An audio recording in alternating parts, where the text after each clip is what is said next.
Today I'll be going through my settings for run and gun photography and filmmaking on my Sony A7IV. Welcome back to the channel. My name is Shai.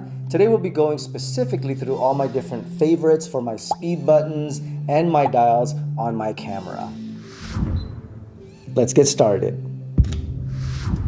So let's jump right in and show you how I set my run and gun settings for my buttons and all my dials.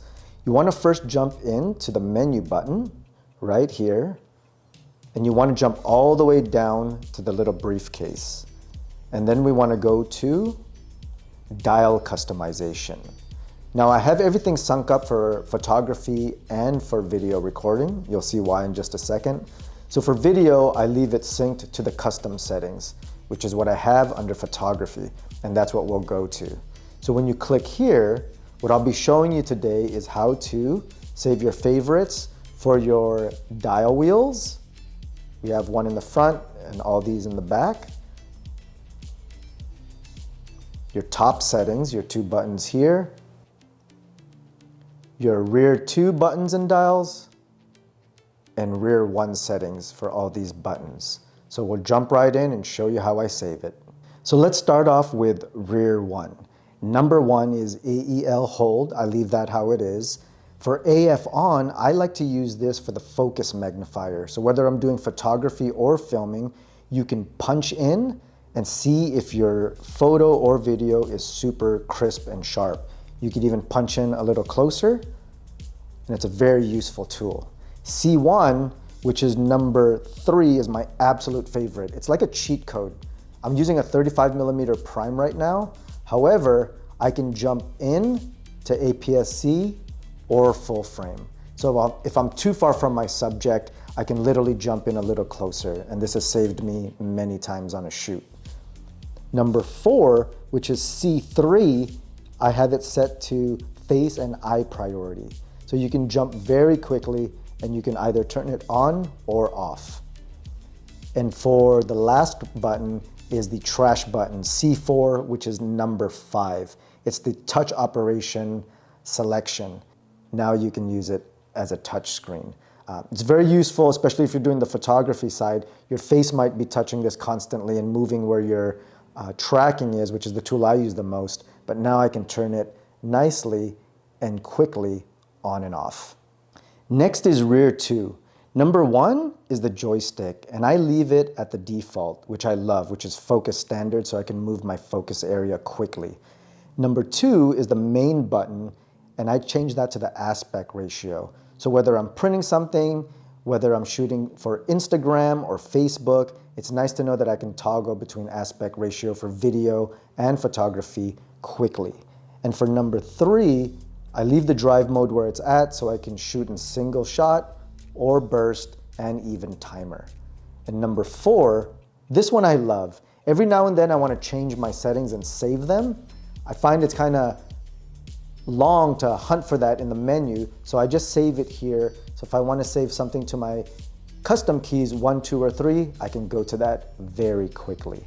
And then last but not least, if I jump to the bottom here, I can change the monitor brightness. Every now and then when I'm indoors or in the sun, I like to change this higher or lower, and now I can change it very quickly with this custom button, number 5 here, clicking at the bottom of the big dial.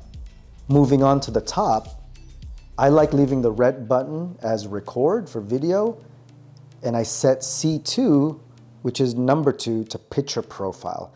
I jump quite a bit to S-Log3, which is picture profile 8, so rather than having to jump to the menu, I have a speed button at the top here now.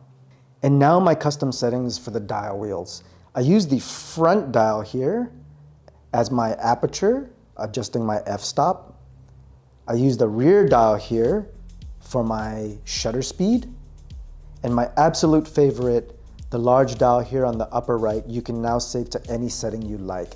And I use it to change my focus area. I can jump from small, medium, large, and even center focus, which is so awesome. And then I use the large dial for ISO, which I jump to on a constant basis. So now for the top custom dial, which is great and new on the A7IV. You can jump from photo and video. So what I'm going to show you basically is changing that dial setting, and you want to go to camera if you're on camera, and go to video if you're on video for shooting. Let's start off with camera. So you want to go to image quality, and here's where you can change either shooting from RAW or JPEG. And here's where you can change the aspect ratio as well and have that pre-saved on your setting. And then for video, here's where you can change the file format, how high of a quality you want for 4K, or perhaps you want to shoot in HD 1080p. And then movie setting, you can change the frame rate, perhaps 24 frames or 60.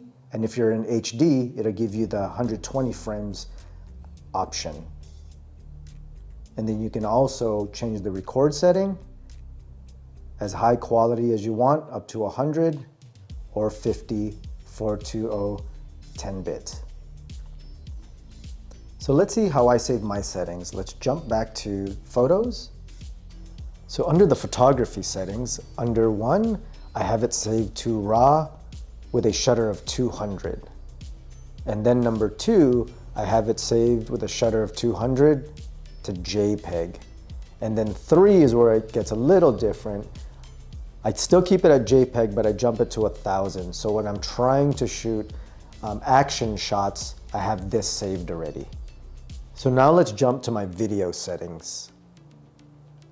I have number 1 set at 4K, 24 frames per second. Number 2 set to 4K, 60 frames per second for slow-mo shots. Now keep in mind with this camera, it does crop in a little bit. And number 3, 1080p, 120 frames per second for even slower slow-mo. Thanks for swinging by. I hope you found it beneficial to actually go through the camera, go through the motions, change the settings, save those favorite buttons, and save those settings to the speed dials. And hopefully when you're on the field, you won't have to fidget so much with your camera, and you can focus on just being creative and capturing that shot. Ladies and gentlemen, if you're interested in getting the camera, as usual, the links are in the description.